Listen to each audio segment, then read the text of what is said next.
बेलापुर गांव में आत्माराम और उसकी पत्नी गायत्री रहते थे। गायत्री चाय की बड़ी ही शौकीन थी।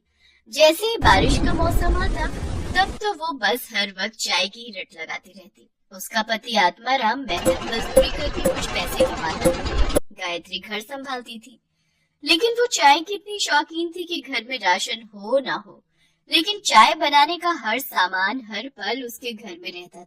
उसके पति को जब भी मजदूरी मिलती तो वो उसमें से राशन के साथ साथ अपनी चाय पत्ती और चीनी एडवांस में हिलाकर रख लेती। इतना सारा चाय बनाने का सामान फिर ले आई?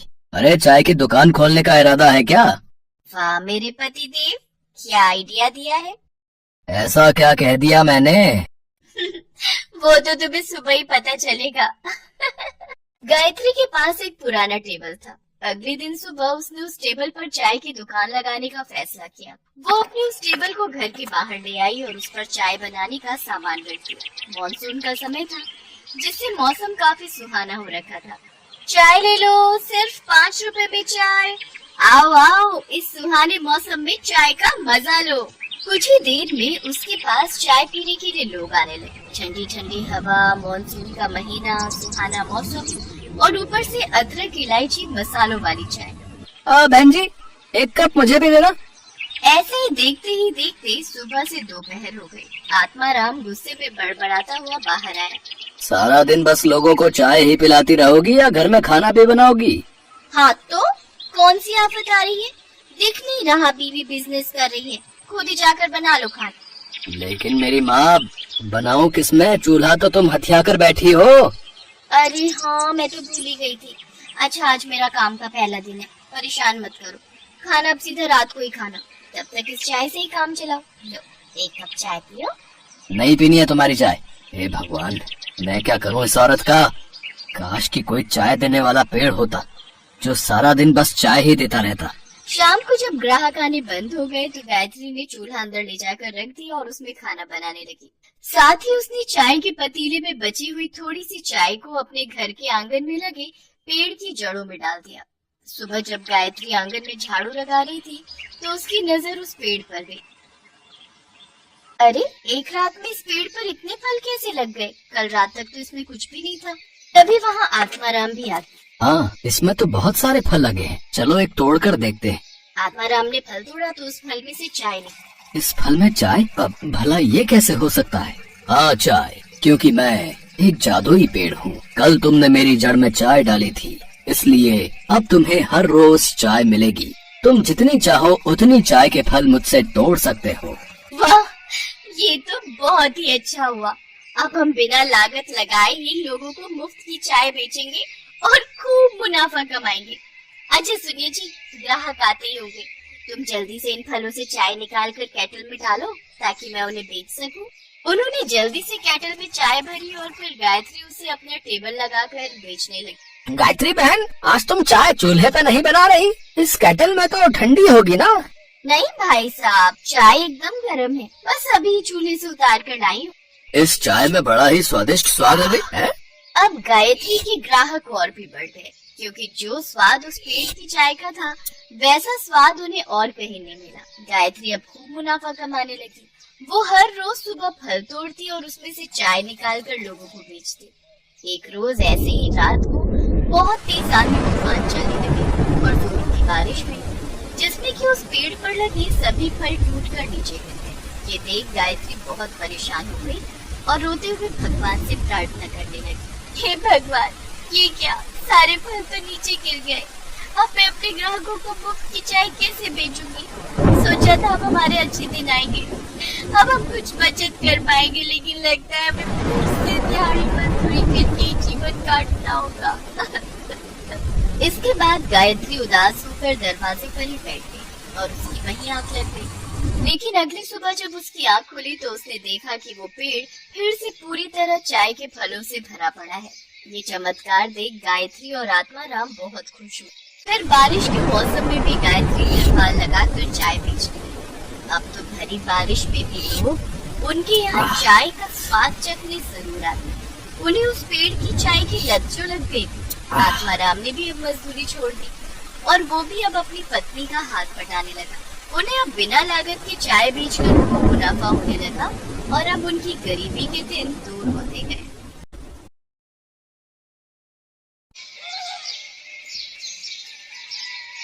ये क्या माँ, तुमने तो कहा था कि आज तुम मेरे लिए समोसे बनाओगी, लेकिन ये तो दलिया है। कहा तो था, पर बेटा आज नहीं बना पाई। बस थोड़े दिन ठहर जा, जैसे ही काम से एक दिन की भी छुट्टी मिलेगी मैं तेरे लिए बना दूंगी समोसे। ओफो माँ, ये क्या बात हुई? आज मेरा जन्मदिन है।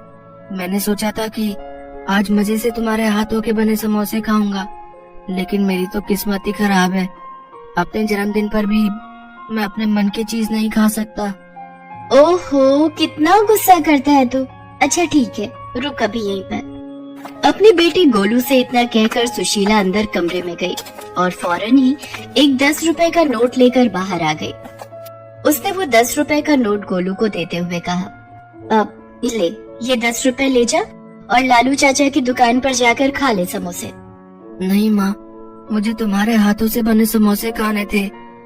लालू चाचा को समोसे बनाना आता ही कहाँ है? ना तो उनके आलू में वो स्वाद है और ना ही तुम्हारे समोसे जैसा करारापन होता है उनमें। तुम रहने ही दो, जब टाइम मिले तब बना देना मेरे लिए। और इतना कहकर गोलू घर से निकल गया। समोसे ना खा पाने की उदासी उसके चेहरे पर साफ दिखाई दे रही थी, जिसे देखकर सुशीला का मन भी उदास हो गया और वो मन ही मन सोचने लगी, हाय रे मेरी फूटी किस्मत, अपने बच्चे की इतनी सी ख्वाहिश भी पूरी नहीं कर सकी। अब नहीं, मैं गोलू को उसके जन्मदिन पर ऐसे उदास नहीं रहने दूंगी। मैं बनाऊंगी उसके लिए उसके मनपसंद समोसे। लेकिन काम पर भी तो जाना है, तो क्या हुआ? रोज तो टाइम से ही जाती हूँ, एक दिन थोड़ा देर से चलू जाऊंगी तो कौन सा आसमान टूट पड़ेगा। वैसे मालकिन बातें तो सुनाएंगी, लेकिन कोई बात नहीं, मैं सुन लूंगी। लेकिन अपने गोलू के चेहरे पर खुशी ला कर रहूंगी मैं।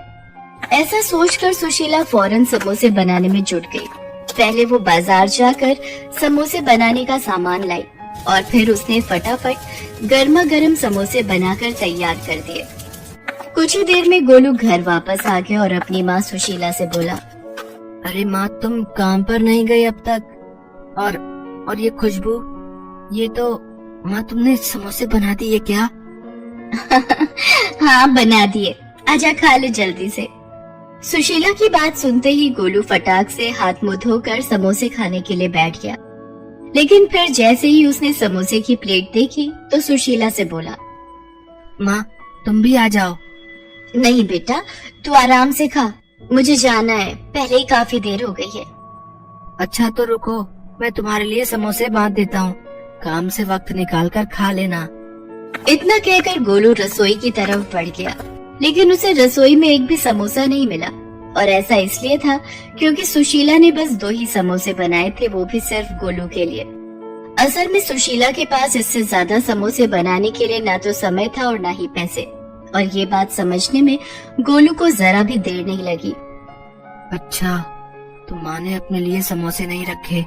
अब कोई बात नहीं, बाहर प्लेट में 2 समोसे तो हैं ही, एक माँ को बांध देता हूँ और एक मैं खा लेता हूँ। ऐसा सोचकर गोलू रसोई से बाहर आया, लेकिन तब तक सुशीला काम के लिए जा चुकी थी। गोलू के लिए समोसे बनाने की हड़बड़ी में सुशीला ने खुद कुछ भी नहीं खाया था और वो भूखी प्यासी दौड़ती हुई काम पर पहुंची, जहां उसकी मालकिन नलिनी गुस्से से उबल रही थी। नमस्ते मेम साहब, माफ कीजिए आज थोड़ी देर हो गई। वो आज मेरे बेटे का जन्मदिन है। सुबह सुबह समोसे खाने की जिद पकड़ कर बैठ गया तो मैं बस। देख सुशीला, मैंने तुझे काम पर रखने से पहले ही बता दिया था कि मेरे साथ ये देर से आने की नौटंकी नहीं चलेगी। तुझे पता है ना कि साहब को सुबह सुबह ही काम पर जाना होता है। आज तेरी वजह से उन्हें सिर्फ दूध और फल खाकर ऑफिस जाना पड़ा। और बंटी, वो बेचारा भी बस फ्रूट्स लेकर ही गया है टिफिन में। बस आज के लिए माफ कर दीजिए मेम साहब, दोबारा आपको शिकायत का मौका नहीं मिलेगा। हाँ, दोबारा ऐसा नहीं होगा, क्योंकि मैं तुझे दोबारा ऐसी गलती करने का मौका ही नहीं दूंगी। मैंने अपनी फ्रेंड को बोलकर नई मेड का इंतजाम कर लिया है, वो भी थोड़ी देर में आती ही होगी। एक बार उससे बात फाइनल हो जाए फिर तुझे काम पर आने की कोई जरूरत नहीं है। नहीं मेम साहब, ऐसा मत कीजिए, मेरी हालत तो आप जानती ही हैं। मेरे पति नहीं है, बस एक यही काम है जिसके सहारे मैं अपने बच्चे को पाल रही हूँ। अगर ये काम भी छूट गया तो बड़ी मुसीबत हो जाएगी मेम साहब। रहने दे, तुम छोटे लोगों के ये सारे हथकंडे ना मैं अच्छे से जानती हूँ। वैसे तो बड़ा गरीब होने का नाटक करती है, लेकिन अपने बेटे की इच्छाएं पूरी करने के लिए खूब पैसे हैं तेरे पास। सुबह सुबह समोसे तल कर आ रही है और कहती है कि गरीब है। चल अब यहाँ खड़ी होकर और मेरा टाइम वेस्ट मत कर, जाकर काम निपटा। मैं उस नई मेड से बात करके बताती हूँ कि तुझे कब तक काम पर आना है। सुशीला नलिनी के सामने गिड़गिड़ाती रही, लेकिन नलिनी को उस पर तरस नहीं आया। वो हमेशा ही ऐसा करती थी और इसीलिए उसके यहाँ कोई काम वाले ज्यादा दिन टिक नहीं पाते थे। काम निपटा कर सुशीला घर वापस आ गई, जहाँ गोलू उसका बेसब्री से इंतजार कर रहा था। माँ, तुम आ गई। तुमने कुछ खाया तो नहीं होगा ना? आ जाओ, मैंने तुम्हारे लिए एक समोसा बचा कर रखा है। गोलू की बात सुनकर सुशीला की आंखों में आंसू आ गए। उसने फौरन आगे बढ़कर गोलू को अपने सीने से लगा लिया और रोते हुए उससे बोली, मुझे माफ कर दे मेरे बच्चे। मैं जानती हूँ कि मैं बिल्कुल भी अच्छी माँ नहीं हूँ। नहीं माँ, ऐसा मत बोलो। तुम बहुत अच्छी हो। और तुम्हें पता है तुम्हारी सबसे अच्छी बात क्या है? तुम्हारे ये समोसे। हाँ माँ, सच में। और इस बार जो चटनियाँ बनाई थी तुमने, आहा, मजा ही आ गया माँ। बिल्कुल चाट सी बन गई थी। हाँ, समोसा चाट। तुम रुको, मैं अभी तुम्हारे लिए वैसे ही समोसा चाट बना कर लाता हूँ जैसे आज मैंने खाई थी। इतना कहकर गोलू सीधा रसोई में गया और फिर उसने बचे हुए एक समोसे को एक प्लेट में तोड़कर उस पर तीखी और मीठी चटनी डाल दी। फिर उस पर थोड़े से चने भी डाल दिए और फिर उसे लेकर सुशीला के पास गया। लो माँ, खाकर देखो इसे। अरे ये क्या हाल कर दिया तूने समोसे का? और ये चने कहाँ से लाया? पड़ोस वाली शांति चाची दे गई थी। उनके पास हमारी एक कटोरी थी ना, उसी में ये चने रखकर लाई थी। माँ, अब तुम ये सब बातें छोड़ो और ये समोसा चाट खाकर देखो। सुशीला गोलू की तरफ देखकर मुस्कुराई और फिर उसने समोसा चाट में से एक चम्मच चाट लेकर चखी और फिर गोलू से बोली, अरे वाह गोलू, तूने तो सचमुच में ही कमाल कर दिया। ये तो बहुत बढ़िया है, ले तू भी खा। सुशीला गोलू को खुश देखकर बहुत खुश थी। नलिनी के घर जो कुछ भी हुआ था वो उस बारे में भूल ही गई थी, लेकिन फिर माँ, इस बार जब तुम्हें काम के पैसे मिलेंगे तब ढेर सारे समोसे और ऐसे ही ढेर सारी चटनी बनाना और चने भी बना लेना। फिर मैं अपने सारे दोस्तों को ऐसी ही समोसा चाट खुद बनाकर खिलाऊंगा। गोलू की बात सुनकर सुशीला जैसे होश में आ गई और उसकी आंखों से आंसू बहने लगे। अरे माँ, तुम रो क्यों रही हो? क्या हुआ? गोलू, इस बार जो पैसे मिलेंगे काम से, शायद उन्हीं में काफी समय काटना होगा। आज काम पर देर से पहुंची थी ना, तो मालकिन बहुत ज्यादा गुस्सा हो गई। शायद वो मुझे काम से निकालने वाली है।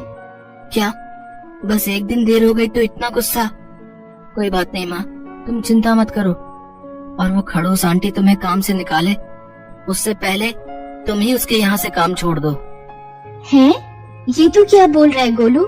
जब तक कोई और जगह काम नहीं मिलता कम से कम तब तक तो। नहीं माँ, अब तुम्हें किसी के घर जाकर काम करने की जरूरत नहीं है। मैंने सोच लिया है कि अब क्या करना है। अब से तुम और मैं मिलकर समोसा चाट बनाएंगे और उसे बेचेंगे। तुम देखना माँ, हमारी बहुत अच्छी कमाई होगी। गोलू की बात सुनकर सुशीला हैरानी से उसकी तरफ देखने लगी, लेकिन फिर अगले ही पल उसमें भी आत्मविश्वास जगा और उसने गोलू को फिर से गले लगाते हुए कहा, हाँ बेटा, हम मिलकर लड़ेंगे और जीतेंगे भी। इसके बाद सुशीला ने खुद ही नलिनी के घर का काम छोड़ दिया और वहाँ से मिले पैसों से उसने समोसा चाट बनाने का सामान खरीदा।